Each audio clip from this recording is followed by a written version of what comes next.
Coverage में आपके साथ आयुषी। नेशनल कवरेज के चुनावी अड्डे में आपका स्वागत है। तो आज हमारे साथ भाजपा के उपाध्यक्ष बैठे हुए हैं जिनका नाम संजय पांडे जी है, और हमारे साथ उपस्थित हमारे सीनियर मुरली मनोहर जी भी हैं यहीं पे। तो सर पहले आप क्वेश्चन करें या मैं करूं? नहीं आयुषी, पहले आप पूछो। सर, आपकी पार्टी सत्ता में रहते हुए कौन से एक ऐसा कार्य किया है जिससे पूर्वांचल की जनता की दशा और दिशा बदली हो? देखिए, हमारी पार्टी ने एक कोई काम नहीं किया है। इतना काम हमारी पार्टी ने किया है कि एक नाम पर इशारा किया जाए या कहीं न कहीं बेमानी होगी। तो हमारी सरकार सार्वभौमिक तरीके से हर मुद्दों पर ध्यान रखते हुए और जनता की भलाई के लिए नहीं, सवाल ये नहीं है। सवाल ये है कि कौन सा एक ऐसा कार्य किया जिससे पूर्वांचल की दशा और दिशा बदली हो। दशा और दिशा मुद्दा रखा गया है। हाँ। सरकार की कौन सी ऐसी जन कल्याणकारी योजना है जिससे दशा और दिशा बदल गई? देखिए, हमारी सरकार की सबसे बड़ा कार्यक्रम जो हर जनपदों को 4 लेन 6 लेन से जोड़ने का जो हमारी सरकार ने काम किया, और जब तक रोड ठीक नहीं रहेंगे, बिजली की व्यवस्था ठीक नहीं रहेगी, तब तक जनमानस को किसी भी सुविधा का लाभ नहीं मिल रहा है। वो तो ठीक है, हर सरकारें आती हैं और सरकारें जो है अपने अपने सरकारों में जो है रोडें बनवाती हैं, विद्युत की व्यवस्था बहाल करती हैं, और लेकिन ऐसा कौन सा कार्य किया गया जिससे कि पूर्वांचल के आम जनमानस का दशा और दिशा बदला? देखिए, हमारी आदरणीय योगी जी के नेतृत्व में उत्तर प्रदेश की सरकार जब से बनी है जी, तो जनता सबसे बड़ा सुख महसूस कर रही है कि जो पहले यहाँ गुंडागर्दी होती थी अन्य सरकारों में जी, तो गुंडागर्दी को एकदम ठीक है, कानून व्यवस्था, ठीक है, कानून व्यवस्था बहुत बढ़िया है, बुलडोजर चल रहा है, अपराधी जो है एकदम बिल में छुप करके बैठे हुए हैं। मैं इस सारी चीजों को मान रहा हूँ, लेकिन महंगाई जिस कदर बढ़ा हुआ है, गैस सिलेंडर जो है का दाम बढ़ गया है, पेट्रोल डीजल का दाम बढ़ गया है, तो आम जनमानस को तो इससे कोई बहुत लाभ नहीं मिला।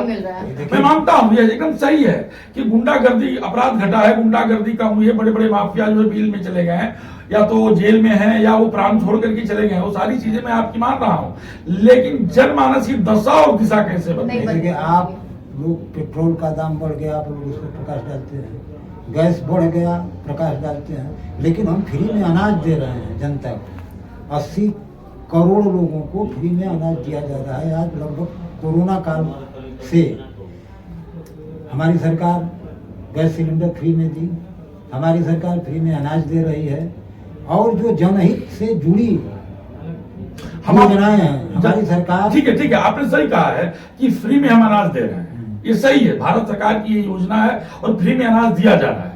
लेकिन एक यूनिट पर हमको 5 किलो या 6 किलो अनाज मिलता है। ठीक, क्या 5 या 6 किलो अनाज से पूरे 30 दिन का गैस सिलेंडर, तेल, महंगाई के सामान, जो जीरा 400 रुपया मिलता था जो 800 रुपया किलो हो गया है, जो मिर्च जो है 1200 रुपया किलो मिलती थी वो आज 2400 रुपया किलो हो गया है, तो क्या 5 किलो अनाज से आम जनमानस को लाभ मिल जाएगा?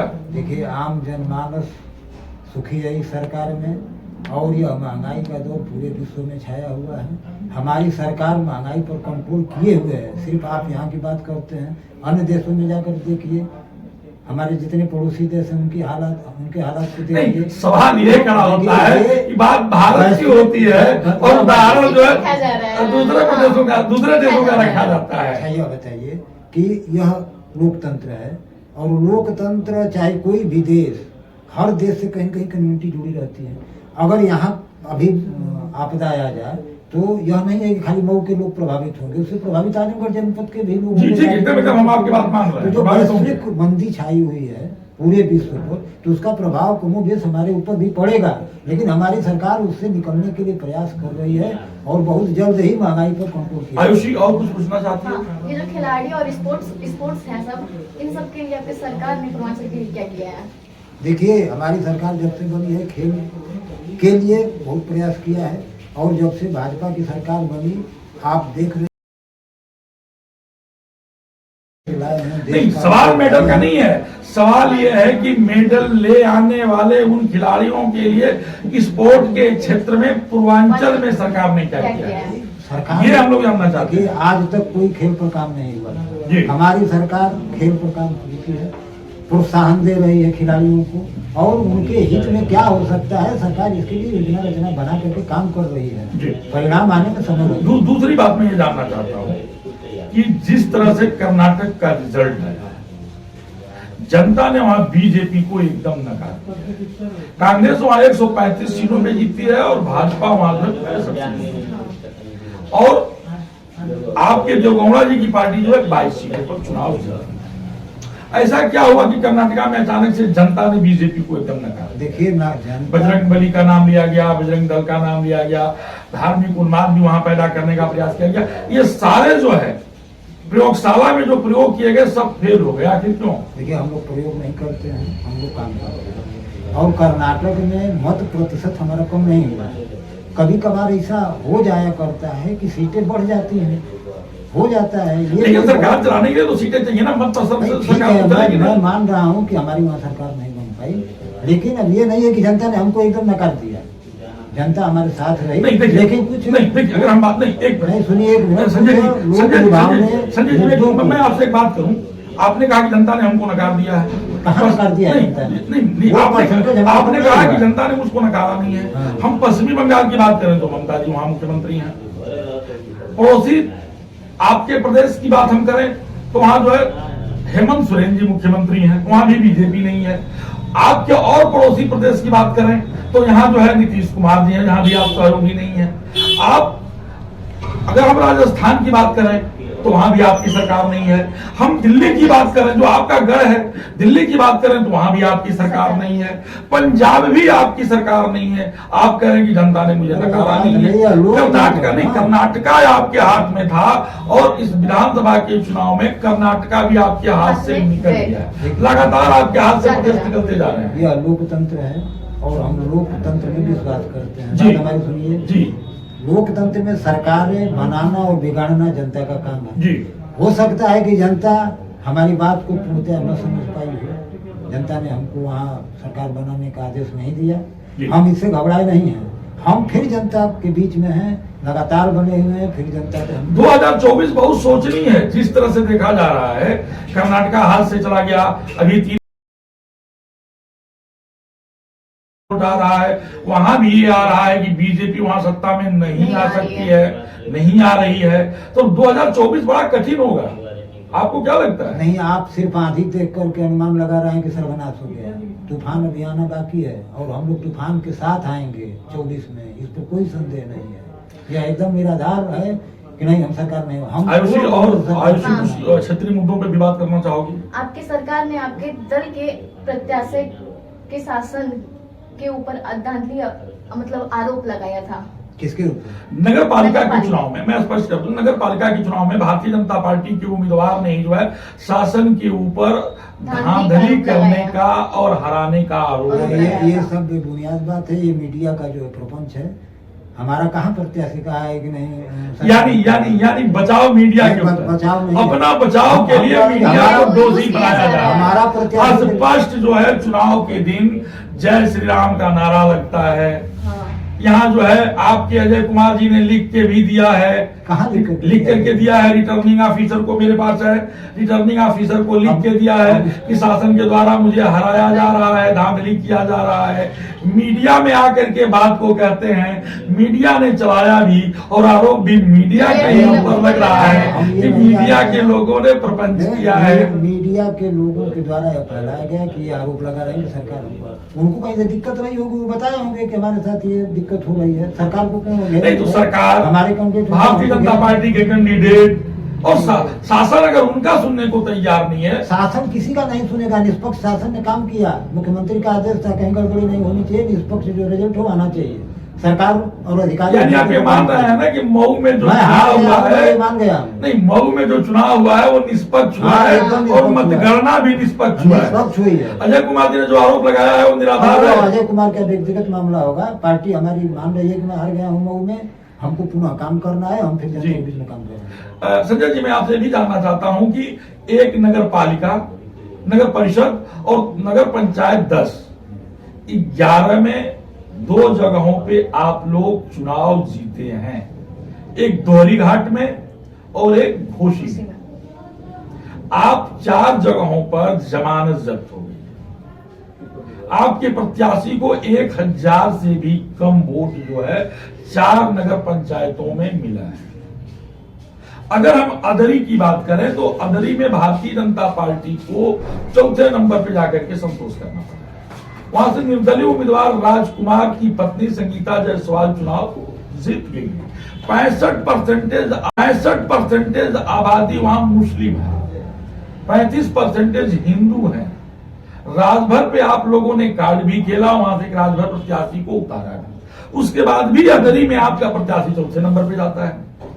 और वहां जो है निर्दलीय राजकुमार, जहां 65% मुसलमान हैं, अल्पसंख्यक हैं, वहां वो चुनाव जीत रहे हैं। सेम कंडीशन आपका जो है कोपागंज में है। कोपागंज में 1 नंबर पे जो है निर्दलीय उम्मीदवार जिनको कांग्रेस और बसपा ने समर्थन दिया, वो चुनाव जीत गए। 2 नंबर पे वहां जो है समाजवादी पार्टी रही, 3 नंबर पे निर्दलीय और 4 नंबर पे वहां भाजपा रही है। तो आखिर ये कौन सी रणनीति है? नगर विकास मंत्री, ऊर्जा मंत्री उत्तर प्रदेश के मऊ जनपद के रहने वाले हैं। चुनाव के पहले जनपद के लिए बहुत विकास के लिए उन्होंने पैसा भी दिया, विकास हुआ भी और विकास दिखा भी। लेकिन उसके बावजूद भी जो रिजल्ट आया है वह संतोषजनक नहीं। 45 मऊ नगर पालिका में 45 वार्ड हैं। 45 वार्डों में आप लोग कितने चुनाव जीते हैं? कितने सभासद आप लोग अपना बनाए हैं? 11 बनाए हैं। मतलब 1/4 बनाए हैं। 11 चौक 44 होता है, 45 है, और आप लोगों ने 1/4 पे आकर के आप लोग अटके हुए हैं। आखिर कौन सी रणनीति थी? इसके लिए आखिर जिम्मेदार कौन है? नगर विकास मंत्री जी हैं, जिला कमेटी है, प्रदेश कमेटी है, या जो आपके यहाँ पन्ना प्रमुख है वो है? आपके यहाँ पन्ना प्रमुख भी बनाए गए हैं। देखिए, यहाँ आपने बताया कि 65% मुस्लिम एरिया है जी, और इसमें जिम्मेदार मैं किसी को नहीं मानता हूँ जी।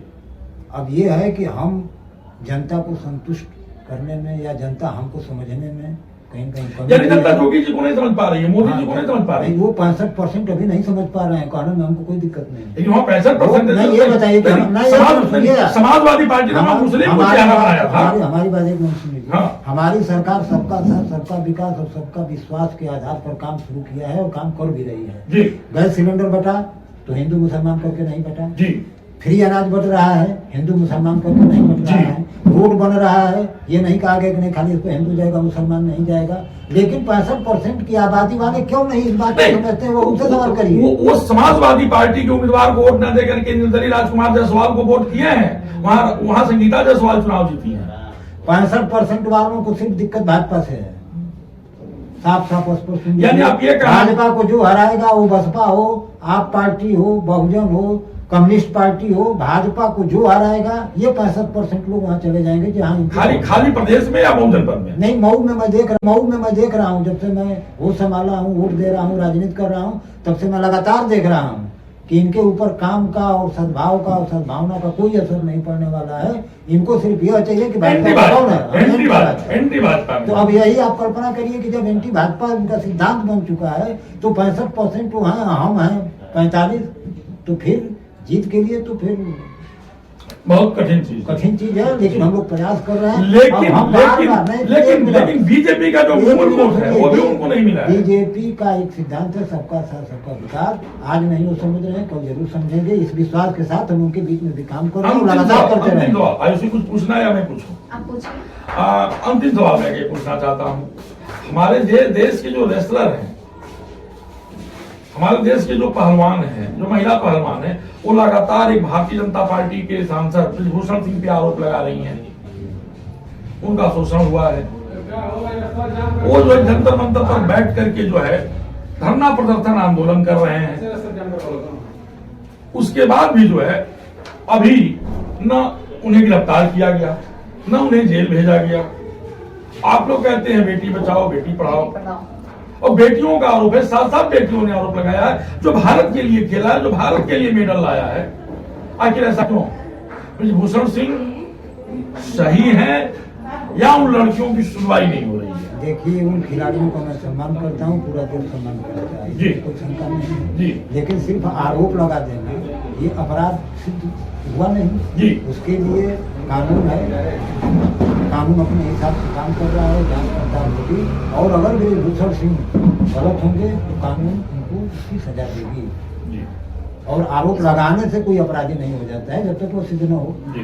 उसके बाद तो फिर उसको करना। तो आप सुन रहे थे संजय पांडे जी को, जो भारतीय जनता पार्टी के निवर्तमान जिला उपाध्यक्ष हैं। आपका स्पष्ट कहना था कि 65% के लोग 35% के लोगों को नहीं चाहते हैं। भले भारतीय जनता पार्टी की सरकार, डबल इंजन की सरकार जो है, सबका साथ सबका विकास और सबके लिए काम कर रही हो, लेकिन उनकी मानसिकता बन चुकी है एंटी भाजपा, इसलिए वो उन्हीं को वोट करेंगे जो भाजपा को हराएगा। मुरली मनोहर पांडे के साथ प्रिंस की खास रिपोर्ट। धन्यवाद।